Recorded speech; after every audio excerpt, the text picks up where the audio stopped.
మీ ఎలాంటి వ్యాపార ప్రకటనలకైనా వెంటనే మా ఛానల్ సంప్రదించండి. ప్రస్తుతం మనతో పాటు ప్రముఖ ఆధ్యాత్మికవేత్త ఐకాన్ ఆస్ట్రాలజర్ గట్టపల్లి సురేష్ బాబు గారు ఉన్నారు. గురువుగారితో మాట్లాడేద్దాం. నమస్కారం గురుగారు. జై శ్రీమన్నారాయణ. గురుగారు, చాలా త్వరగా మనకు 2025 అయిపోయింది.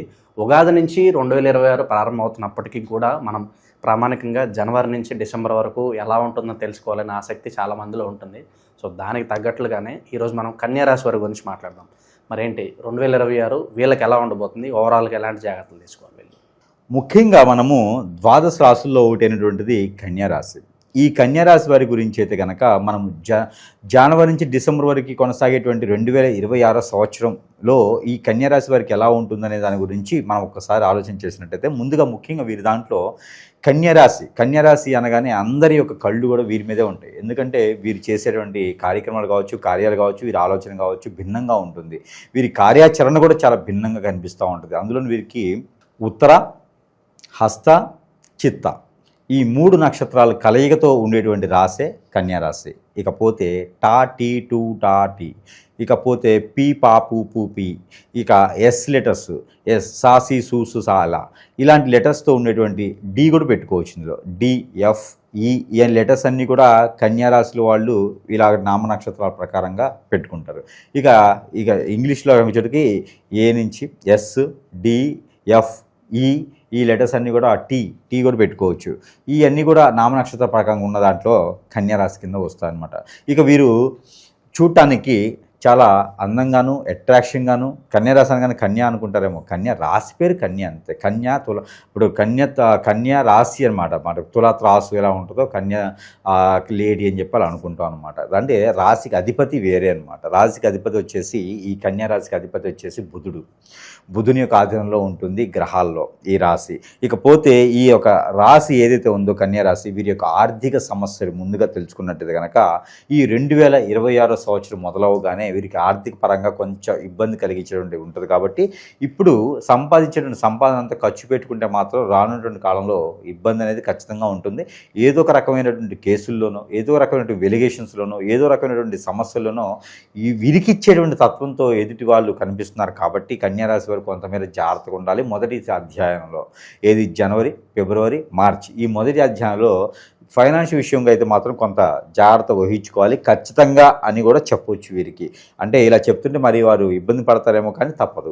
ఎందుకంటే కనుక ఫైనాన్స్ సమస్యలు అనేది లేకుండా ఉంటే ఏ సమస్యను ఎదుర్కోవచ్చు. కానీ వీరు సంపాదించేటువంటి సంపాదన అంతా కూడా ఎక్కడో కొల్లగొట్టుకుపోతే ఒకళ్ళు కాకి గద్దకు తన్నుకుపోయినట్టుగా కాకి తెచ్చుకున్న ముక్కని గద్ద తన్నుకుపోతుందట. అదేవిధంగా కనిపిస్తుంది కన్యారాశి వాళ్ళది. కాబట్టి ఫైనాన్షియల్గా జాగ్రత్త పడాలి. ఇక ఆరోగ్య సమస్యలు కూడా కొంతమేర జాగ్రత్త పడాలి మొదటి 3 అధ్యాయాల్లోనూ. ఇకపోతే మార్చ్, ఏప్రిల్, మే ఈ 3 మాసాల్లో కన్యారాశి వారి గురితే వ్యాపార సమస్యలను నెలకొల్పుకోవడం, పెద్ద పెద్ద ఇండస్ట్రీలు స్థాపించడం, పెద్ద పెద్ద నాయకులకి సలహాదారులుగా ఉండడం, పెద్ద పెద్ద పార్టీలను నిర్మించడం, అంటే రాష్ట్ర స్థాయి కాకుండా దేశ స్థాయి కూడా మంచి నాయకత్వానికి వెలుగంటి చూపించడం తత్వంతో ఉండేటువంటి వాళ్ళలో ఎక్కువ శాతం కల్పిస్తూ ఉంటారు కన్యారాశి వారు.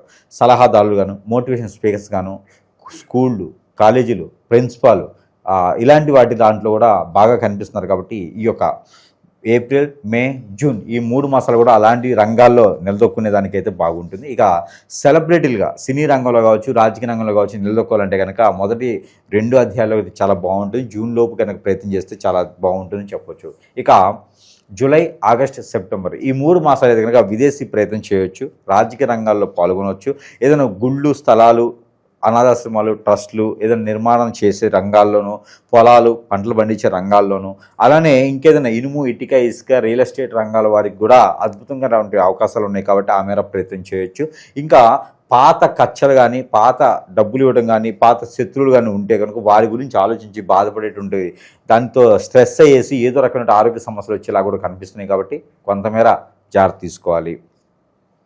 ఇక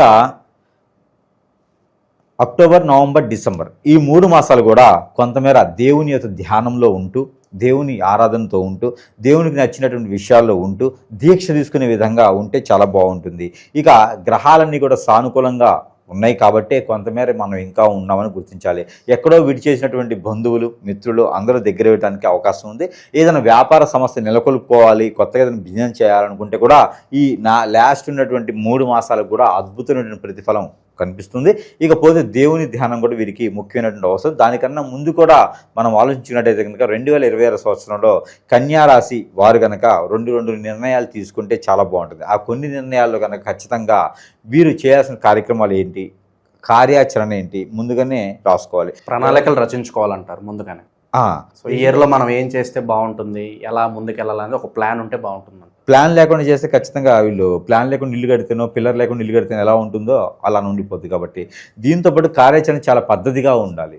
ఏది పడితే చేయకూడదు, ఎఫ్ఐఆర్స్ లాంటివి పెట్టుకోకూడదు. చాలా రకాల సమస్యలు కొని తెచ్చుకునేలా ఉన్నారు. ఇక వీరికి మార్కెటింగ్ రంగాలు, బ్యాంకింగ్ సెక్టార్స్, ఇక వీరు ఏదైనా సాధన చేసుకుని గురువులుగా కూడా పరిగణలో తీసుకోవచ్చు. ఇక వెలిగేషన్స్ వీరి మీద చాలా ఎక్కువగానే వస్తాయని చెప్పొచ్చు. ఇక రాజకీయ నాయకులకి బినామీలుగా ఉండేటువంటి కన్యారాశి వాళ్ళది చాలా మంది చూడబోతున్నాం రానున్నటువంటి సంవత్సరాల్లో. ఎందుకంటే గ్రహాలన్నీ కూడా అలాంటి సానుకూలంగా ఉన్నాయి కాబట్టి కూడా అలాంటి పరిస్థితి ఏర్పడుతుంది. ఓవరాల్గా మనం చూసినప్పుడు 2026 సంవత్సరం కన్యారాశి వారికి అయితే మిశ్రమ ఫలితాలు ఉంటాయి అని మాత్రం చెప్పొచ్చు. ఓకే, ఇక గురుగారు ఓవరాల్గా ఈ భార్యాభర్తల మధ్య సంబంధాలు ఏ విధంగా ఉండవచ్చు? బయట పరిస్థితులు చూస్తున్నాం, అక్రమ సంబంధాల వల్ల చాలా వరకు ఈ వైవాహిక జీవితం అనేది చిన్నాభిన్నం అయిపోతుంది. అలాగే శత్రువుల నుంచి ఇబ్బంది ఏదన్నా ఉంటుందో ఓవరాల్గా వీళ్ళ గురించి తెలియజేయండి. ఖచ్చితంగా ఈ భార్యాభర్తల బంధం కన్యారాశి వాళ్ళకి ఎలా కనబడుతుందంటే కనుక పెళ్లి కానప్పుడు పెళ్లి కానట్టే ఉంటారు. పెళ్లి అయిన తర్వాత మాత్రం ఖచ్చితంగా చికాకులు, పరాకులు, వెసులుబాట్లు ఇవన్నీ కూడా కామన్గా కనిపిస్తూ ఉన్నాయి కన్యారాశిలోను. కాబట్టి కన్యారాశి వారికి ఎంత మనం చూసుకున్నప్పటికీ కూడా ఈ కన్యారాశి వారికి ఏంటంటే భార్యాభర్తల జీవితం మూడో వ్యక్తి రాదు అన్నంత వరకు బాగుంటుంది. మూడో వ్యక్తి వచ్చారా అంటే మాత్రం ఖచ్చితంగా వీళ్ళు ఇబ్బంది అవుతుంది. కోర్టు వరకు వెళ్ళేటువంటి సమస్యలు కూడా ఏర్పడుతున్నాయి. పెళ్లి అయిన వారికి పిల్లలు పుట్టబోతే కూడా ఇబ్బంది కలిగించేటువంటి ఆలోచనతో కనపడుతూ ఉన్నారు కన్యారాశి వారు. కాబట్టి వీరు అతిగా ఆశపడరు, డబ్బు కోసం వ్యామోహం చూపించరు, కానీ ఇబ్బంది పెడతారు ఎదుటివారు. కాబట్టి వీరందరూ కూడా భార్యాభర్తల జీవితంలో మూడో వ్యక్తిని రాచకూడదు. మూడో వ్యక్తి వచ్చాడని మాత్రం ఖచ్చితంగా భార్యాభర్తల జీవితం ఇబ్బంది పడేలా ఉంటుంది. కాబట్టి ఆ మేర ప్రయత్నం చేయకూడదు. ఇకపోతే ఈ యొక్క పెళ్లి కాని వరకైనా అయిన వరకైనా ఎఫ్ఐఆర్స్ ఉండడం కానీ, ఇంకా వీరి మంచితనం తట్టుకోలేక ఎవరైనా శత్రువులు మన చుట్టూతూనే ఉంటారు. శత్రువులు అంటే బయట ఎక్కడ ఉండరు, మనతోనే పాటు ఉంటారు.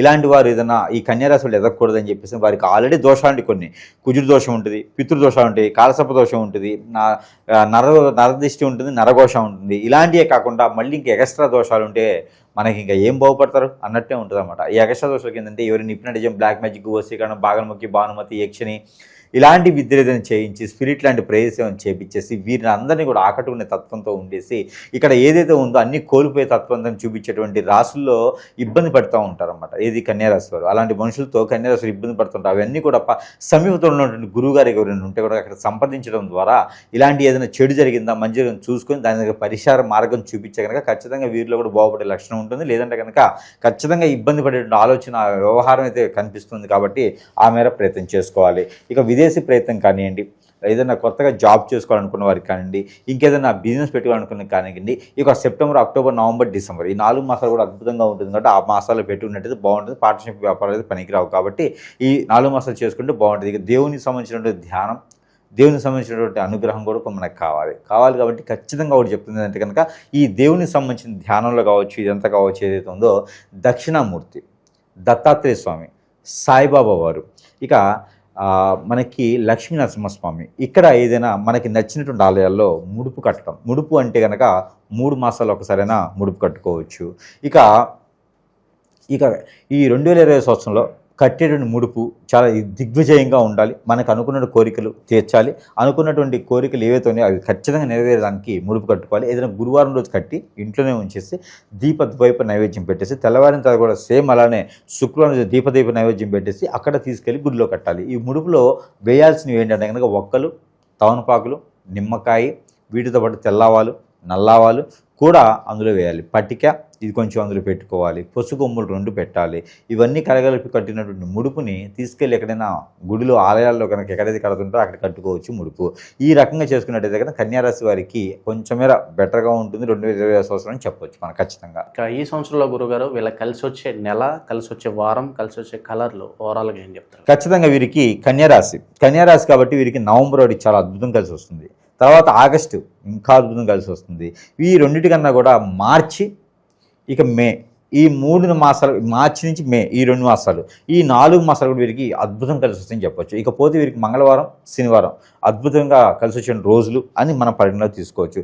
ఇక వీరికి లక్కీ నెంబర్ కావచ్చు, ఒకవేళ వాళ్ళు నాకు మరో కావాలంటే ఆ నెంబర్ కూడా వచ్చేదానికి ఏంటంటే కనుక 2, 8, 4 ఈ 3 నెంబర్ కూడా వీరికి అద్భుతంగా ఉంటాయని చెప్పొచ్చు. ఇక అన్ని రకాలుగా చూసుకోవాలనుకుంటే కనుక మనకి పర్సనల్ జాతకం అనేది తీయించుకొని వస్తే కనుక ఆటోమేటిక్గా వాళ్ళకు ఉన్నటువంటి అన్ని ఈ రోజుల్లో ఒక విషయం ఏంటంటే ఏదైనా బాగాలేదు, ఏదైనా ఇబ్బంది అవుతుంది, ఏది ముందుకెళ్ళట్లా అంటే అప్పుడు జాతకం చూపించేవారు. ఎవరైనా గురువు దగ్గరికి వచ్చి గురువుగారు నాకు ఇట్లా అవుతుందండి ఏం చూడండి జాతకం చూపించారు. ఈరోజు అలా లేదు.